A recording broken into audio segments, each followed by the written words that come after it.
Hey everyone, welcome to my makeshift pin basting situation. I've got a little bit going on here. So you guys know I've been working on this custom quilt and it's beautiful. I love it. It looks great. But I want to tell you guys some things about this quilt. The fabric, all of these blue fabrics that I used for the background and also the backing of the quilt, these fabrics are gorgeous, but they have a bit more stretch than regular quilting cotton. These are imported fabrics from Africa. I think they would normally be used for clothing, so they've got a bit of stretch to them. It was making it a little difficult to pin baste normally because I usually just pin baste on my table. And the reason why I'm pin basting instead of glue basting is because of our center blocks here. These are all hand stamped, or I think they're stamped. I think these are large stamps that have been stamped onto this beautiful hand-dyed fabric. This is paint, so it's like a really beautiful gold sparkly paint. I don't think that can go in a washing machine. So if I was to glue baste, I have to wash that glue out, and I just didn't feel comfortable trying to wash this quilt.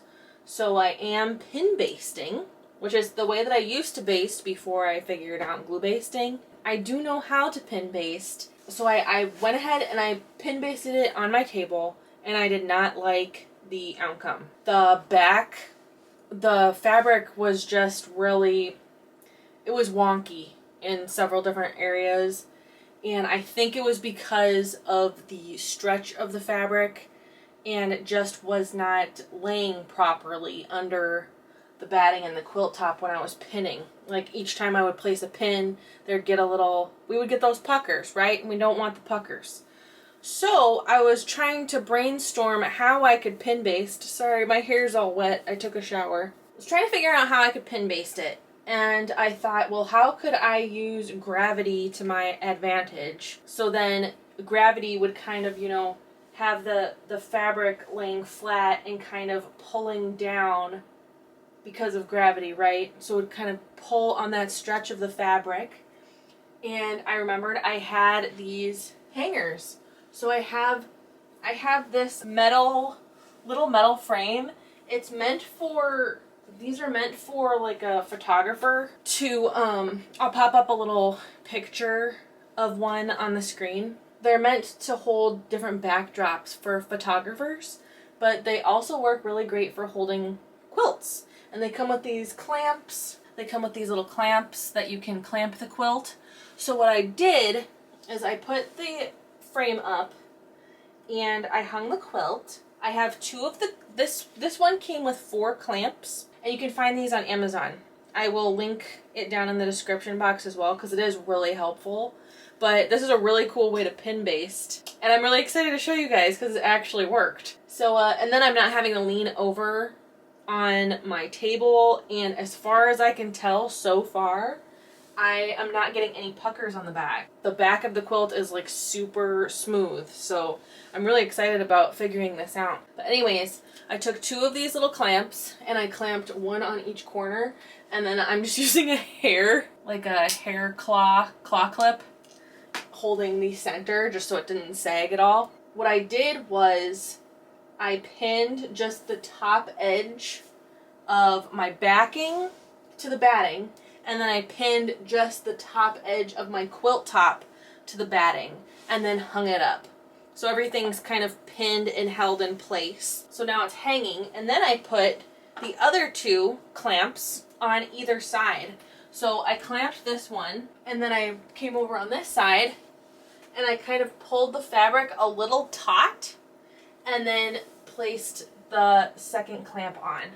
So that's holding the fabric nice and flat and taut, and that's allowing me to get my pins through all 3 layers. I'm also using curved safety pins instead of regular safety pins, so that's kind of helping because they're already curved to come back through the layers of the quilt. But so far it's working really well. I've got down to here pinned. So I've got this top section pinned. It looks really good, and I don't have any puckers anywhere. So I thought I really wanted to show you guys this real quick. So this is going to be a very short video of me just showing you how I'm pin basting and kind of explaining why I was pin basting, because I had several people asking, well, why would you pin baste? And it's because of that, the beautiful painted images in the center of these blocks. I just don't want to wash it out, right? So once I have everything pinned, what I'm planning on doing is I am going to be doing kind of a stitch in the ditch just around each block, just to hold that center block just a little more secure. It'll look really good. I might also do just a quick stitch in the ditch around the batik borders as well. We'll see. Then I am going to be doing my boxy meander free motion quilting on all of the blue. That's going to look really cool. That's what my client asked for. I got some blue Coats and Clark machine quilting thread, so that's gonna blend really good in with that background fabric, and yeah, I'm really excited about it. It's gonna look really good. So that's how I am pin basting. So I will kind of show you how I'm doing it. Let me bring the camera over here so you can see. So it's really hard to see really where the pins are. Like, here's a pin right here, here's another pin right here. They kind of blend in with the background. But here's what a curved safety pin looks like. I open the pin, so it looks like that. And then let's see, I'll place one about right here. So I'm coming here. Let me move this back a little bit so you can see what I'm doing with both hands. Sorry, it's really bumpy. All right, so I've got my pin and I'm coming over here and I'm just kind of pulling, rounding the fabric over the little stand just so it's pulled taut, and that's pulling all 3 layers. And I take my pin and I just poke it through, and you can kind of feel it go through all 3 layers, and then I bring it back around. And it did take me a little practice to get it to go through all 3 layers, but then when I pull this over, you can't really see it, but the pin did go through all 3 layers. So yeah, so that's what I'm just working on. I'm just pinning. So I've kind of done all that I can where I've got it stretched taut. So I'm actually going to move the clamps down. So here, let me rotate this. So I'm just going to take my clamp off. I've got it right here. I'm going to take that off. And I'm just going to kind of wrap the fabric around the stand a little bit, and I'm going to take my clamp and just clamp it on the quilt. Oh, and you can't see it, of course. See? Clamped it right there, and I'm going to do the same thing on the other side. I'm going to come over here, take down the clamp that's up here, and then kind of wrap the quilt and clamp it. And there the fabric is pulled nice and smooth and slightly taut. Not super taut. I don't want it super taut because I don't want to be stretching the seams, but just tight enough so everything's really flat. So yeah, pretty cool.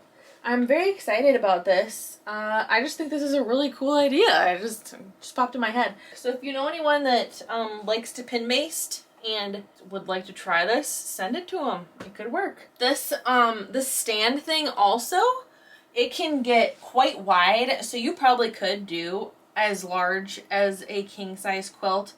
This is just a throw size, so I didn't have to use the super long bar, but you could do that. Ooh, also, I'll probably just keep on going till I'm about halfway down, and then I'm going to move the quilt up and throw the part that's already pinned over the top, and then keep going, so it'll bring the lower part of the quilt up to eye level, so I'm not having to bend over or sit on the floor or anything to pin baste. So this is a really good option for anyone that wants to pin baste but doesn't want to be sitting on the floor, doesn't want to be crawling around on the floor, that doesn't have a table that they can use. If I remember correctly, I think these stands were under $50. So I think I bought 2 of them when I bought them. I'm just using one. And like I said, they came with the little clamps, so it works really well. I will link it down in the description box below if you're interested in it. I'm just gonna keep on doing this, so record a little bit and then check in.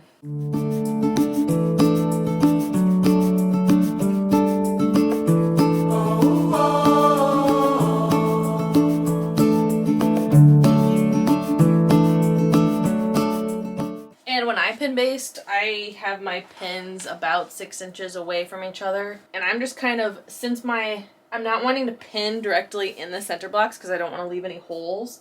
So I'm just kind of strategically putting them around. So it's not super uniform, but it's going to get the job done.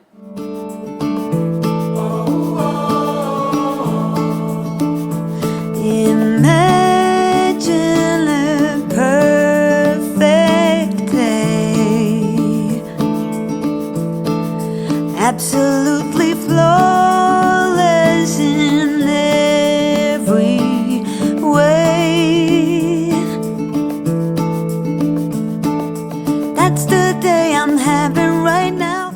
All right, well, I hope this was interesting, if nothing else, and kind of showed you that there is another way to pin baste if you do need to pin baste, or if you choose to pin baste instead of using glue or spray basting. If you would like to see my glue basting video, if you've never seen it, I will link that down in the description box below. It's my most popular by far video. Yeah, just thank you so much for watching. I will probably show the finished quilt in my video later this week on Friday or Saturday. So I'm not going to show the quilting because I've done a tutorial on the boxy meander quilting before, but I will show you what it looks like when it's completely done because I think it's going to look really cool with the quilting done. So just thank you so much for watching. Have a great day. Don't forget to use my links down in the description box. I've got some free quilt patterns down there, some discounts, and just some links to some cool stuff. So thank you so much for watching to the end of the video, and have a great rest of your day, alright? I'll talk to you soon. Bye-bye. I pinch my arm to believe. I wish I could stay right here.